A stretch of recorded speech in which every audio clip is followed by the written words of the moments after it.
몸과 마음이 고단한 가운데서도 새벽에 이 자리에 나오신 여러분들에게 주님께서 평강 주시기를 원합니다. 오늘 말씀, 우리가 읽은 말씀은 참 너무나 참혹한 내용이 아닐 수가 없습니다. 여러분들이 홀로코스트라는 용어를 한 번쯤은 들어보셨으리라고 생각합니다. 1941년부터 1945년 사이에 독일의 히틀러는 유대인 600만 명을 포함해서 1100만에 가까운 사람들을 학살한 바가 있습니다. 당시에 전 유럽에 살던 유대인이 900만 명이었다고 합니다. 그러니까 전 유럽에 살던 유대인의 3분의 1을 죽인 것입니다. 이들을 죽이기 위해서 샤워실을 가스실로 바꿔서 거기에 들여보내서 죽였다라고 알려져 있습니다. 그런 와중에도 생존한 유대인들이 있었고 그 사람들이 여러 명이 책을 저술하기도 했습니다. 그 중에 빅터 프랭클이라는 정신과 의사이자 심리학자가 있습니다. 이분이 죽음의 수용소에서라는 책을 쓴 바가 있습니다. 이 사람의 관심은 홀로코스트, 그러니까 이 끔찍한 학살극을 겪고 난 후에 사람들이 어떻게 하면 잘 살아갈 수 있을까? 이분도 끝끝내 살아남았지만 자신의 아내는 다른 수용소에서 죽었다고 알려져 있습니다. 그래서 이분은 그 안에서 이렇게 생각했다고 합니다.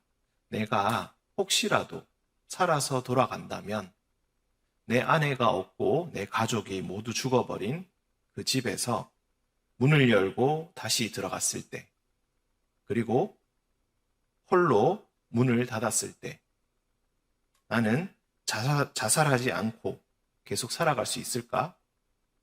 어떻게 하면 살아갈 수 있을까? 나의 같이 살아남은 사람들도 살아갈 수 있을까? 이것을 고민했다고 합니다. 어떻게 하면 다시 삶의 의지를 가지고 살 수 있을까를 생각했다는 것입니다. 그리고 이 책을 또 읽다 보면은 그 특유의 무감각함이 느껴집니다. 그러니까 그놈들이 나를 죽였다라는 어떤 증오심, 혹은 너무나 두렵고 무서웠다라는 떨림, 그런 것들이 생각보다 나타나지 않고 아주 무감각하게 그냥 있는 그대로를 써내려갔다고 합니다. 눈앞에서 어린아이가 죽고 내 옆에서 어제 자던 사람이 그 다음 날은 죽어나가는 그런 일들이 매일마다 일어나다 보니까 이제는 그런 일들이 전혀 특별하지 않게 느껴졌다고 합니다. 즉 마치 TV에 나오는 영화를 보는 것처럼 그냥 나 자신을 이 끔찍한 현장에서 멀리 뒤로 보내버리는 것입니다. 아무런 느낌이나 생각 없이 참상을 묘사하게 된다는 것입니다. 그래서 어떤 이들은 우리가 오늘 읽었던 이 예레미야 애가 4장의 이 부분을 유대인들, 즉 홀로코스트에서 살아남은 그 생존자들의 글들과 참 유사하다라고 느낀다고 합니다. 아주 무심하게, 무감각하게 아이들의 죽음을 이야기하고 사람들이 죽어나가는 그것을 묘사한다고 그렇게 이야기합니다. 뜨거운 햇빛 아래에서 아무런 표정의 변화 없이 옆 사람의 죽음을 무심하게 바라보는 사람을 한번 생각해 보십시오. 또 죽었네 하는 눈빛으로 바라보면서 말입니다. 아이들이 죽고 그 아이들의 시체를 삶아먹고 수처럼 검게 타고 깡 말라버린 채 멍하니 예루살렘 가운데 서서 말하는 한 사람을 생각해 보십시오. 옛날에 바벨론이 쳐들어왔을 때 그때 내가 빨리 칼에 베어서 죽는 것이 나았을 텐데 내가 왜 살아남았을까? 내가 왜 살아남아서 이 꼴을 당하고 있을까? 이렇게 생각하는 사람을 한번 상상해 보십시오. 누구에게나 자신의 아픔과 그리고 고통이 있습니다. 그리고 겪어본 사람만이 아는 고통과 또 슬픔도 있습니다. 같은 처지 그리고 같은 아픔을 겪어본 사람은 서로 말 한마디만 해도 눈물이 서로 줄줄 흘러내립니다. 서로 통한다는 것입니다. 애가도 마찬가지입니다. 겪어본 사람들, 그 참상을 겪어본 사람들이 이런 표현들이 어떤 것인지 바로 알아듣는다는 것입니다. 1절에서는 이렇게 이야기합니다. 금이 빛을 잃었고 순금이 변질되었다. 그런데 사실 금은 변질되지 않는다고 합니다. 즉 금이 변질되었다는 것은 불가능하다고 여겼던 일이 일어났다는 것을 의미합니다. 상상도 하지 못했던 내 상식으로 내 지혜로는 도저히 불가능한 일이 일어났다는 것입니다. 더구나 성소의 돌들, 이 성소의 돌들은 얼마나 고르고 고른 돌이겠습니까? 그래서 이 돌들을 보석이라고 번역하는 사람들도 있습니다. 그런데 이 성소의 돌들이 모두 무너져 내려서 거리마다 쏟아져서 내려앉아 있습니다. 순금과 보석을 보니까 나라의 미래인 아이들이 생각이 납니다. 이 아이들이 토기장이가 만든 질 항아리처럼 역임이 되었다고 합니다. 그래도 지금은 기술이 발전되어서 그릇을 좀 더 튼튼하게 잘 만들지만 그때 당시에는 항아리가 단단하면 얼마나 단단하겠습니까? 빨리빨리 만들고 깨어지면 바로바로 버려버리는 그렇게 항아리를 쓰는 항아리를 질 항아리라고 합니다. 그래서 아이들은 깨진 항아리 조각에다가 글씨 쓰는 연습도 하고 공부도 했다고 합니다. 한마디로 항아리가 깨지는 일은 아주 흔한 일이고 당시 거리에는 깨진 항아리 조각들이 굉장히 많았다고 합니다. 그런데 그 수많은 깨진 항아리들처럼 거리에 굴러다니는 돌처럼 아이들이 모두 다 죽어서 널브러져 있다는 것입니다. 자기 새끼에게 냉혹하기로 유명한 들깨, 자칼이라고도 합니다. 그리고 야생타조도 그래도 자기 새끼들에게 먹을 것을 주는데 예루살렘 아이들에게는 지금 먹을 것을 줄 리가 없습니다. 왜냐하면 어른들도 먹을 것이 없기 때문에 그렇습니다. 아이들뿐만이 아닙니다. 예전에 경제적으로 여유로웠던 사람들, 높은 지위를 가졌던 사람들도 마찬가지입니다. 옛날엔 참 잘 나갔었는데 얼마나 잘 먹었는지 얼굴과 피부의 아름다움이 산호와 같고 청옥, 즉 사파이어처럼 눈부셨는데 지금은 검게 타고 깡말라서 가죽밖에 남아있지 않다. 그래서 예전에 그 사람인지 도저히 알아볼 수 없는 지경에까지 이르고 말았다. 그래서 결론은 무엇입니까? 그냥 빨리 죽는 게 나았다. 6절에 차라리 옛날 소돔이 부럽다. 그래도 소돔은 난데없이 갑자기 멸망당해서 죽음의 고통이 별로 크지 않았는데 예루살렘은 1년 반 동안이나 포위되어서 굶주리다가 멸망을 당한 걸 보니까 우리 예루살렘의 죄악이 소돔보다 더 지독하고 더 나빴구나. 그것을 고백하고 있다는 것입니다. 예레미야 18장에 보면은 하나님께서 예레미야에게 한 가지 이상한 행동을 할 것을 요구하신 적이 있습니다. 내가 너에게 말할 테니 가까운 토기장이의 집으로 가라고 말입니다. 그래서 갔더니 토기장이가 토기를 열심히 만들고 있었습니다. 그런데 마침 그때 토기장이가 열심히 만들다가 실수로 토기가 망가지고 말았습니다. 그랬더니 토기장이가 바로 그릇을 만들던 그 재료들을 던져버리고 다른 그릇을 만들기 시작했다고 합니다. 그 모습을 유심히 지켜보고 있던 예레미야에게 하나님께서 말씀하십니다. 지금 만들다가 망쳐버린 그 그릇이 바로 이스라엘이다. 망가졌으니 이제 버리겠다.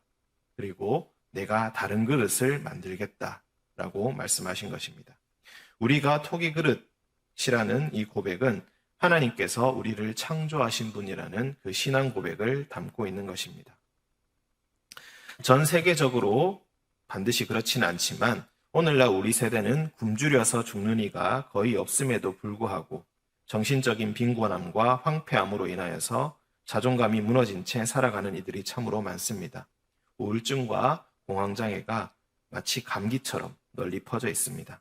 그래서 자녀 교육에 있어서도 청년들에게 있어서도 자존감을 올리는 것이 삶의 중요한 과제가 되었습니다.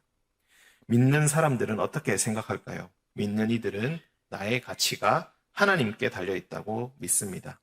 많은 이들은 나는 금처럼 귀해야 가치가 있다고 생각합니다. 하지만 디모데후서 2장 20절에서는 그리고 21절에서는 이렇게 이야기합니다.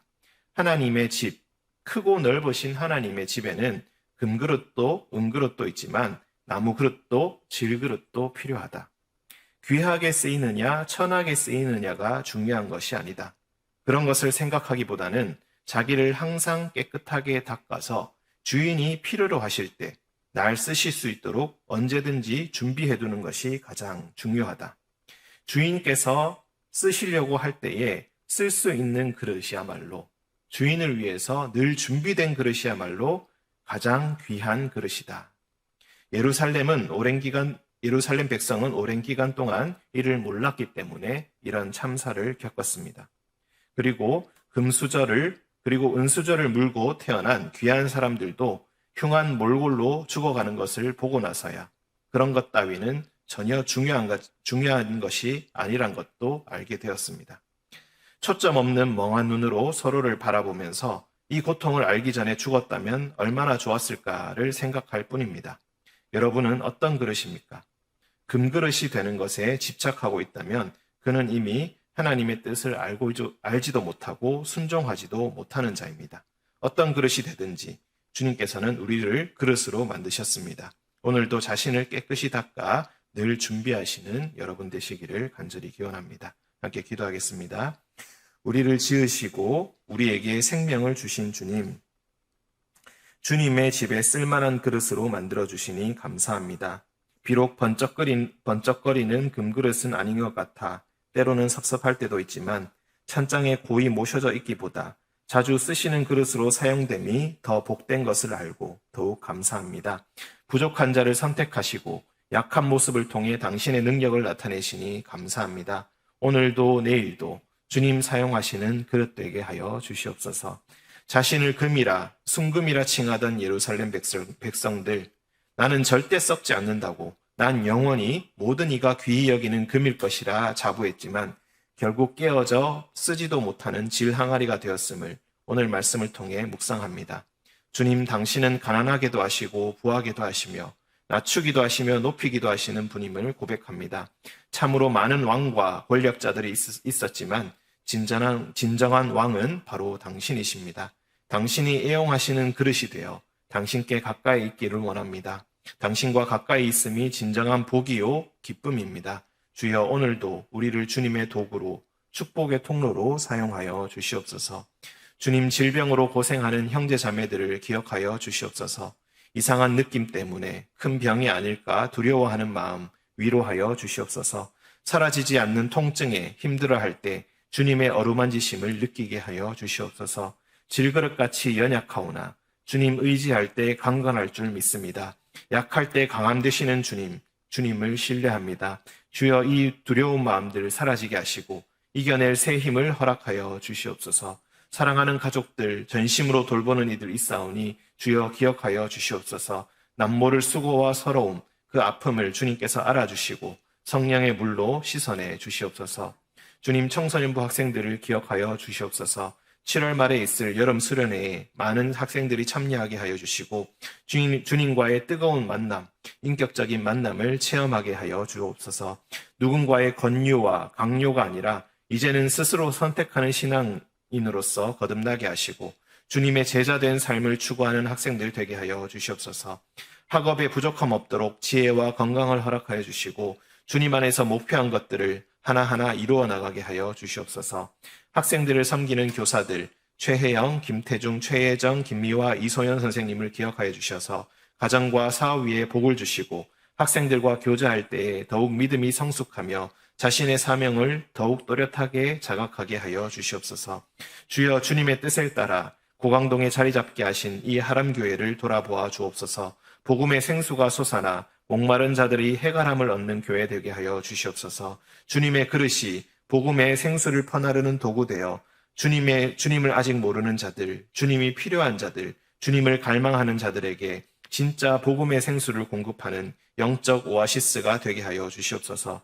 외로운 영혼에게 진정한 사랑을 주는 곳, 악한 마귀에게 고통받는 자들에게 해방이 있는 곳, 애끓는 마음으로 기도할 때 주님 들으시는 곳 되기를 원합니다. 성령의 기름을 이곳에 부어주사 진정한 영적인 부흥이 일어나게 하시고 함께 모여 주님께 간구하는 기도의 소리가 날로 높아져 가는 교회 되게 하여 주시옵소서. 기쁨의 찬양과 간증이 끊이지 않는 곳, 주님께서 베푸시는 기적이 일어나는 교회 되게 하여 주시옵소서.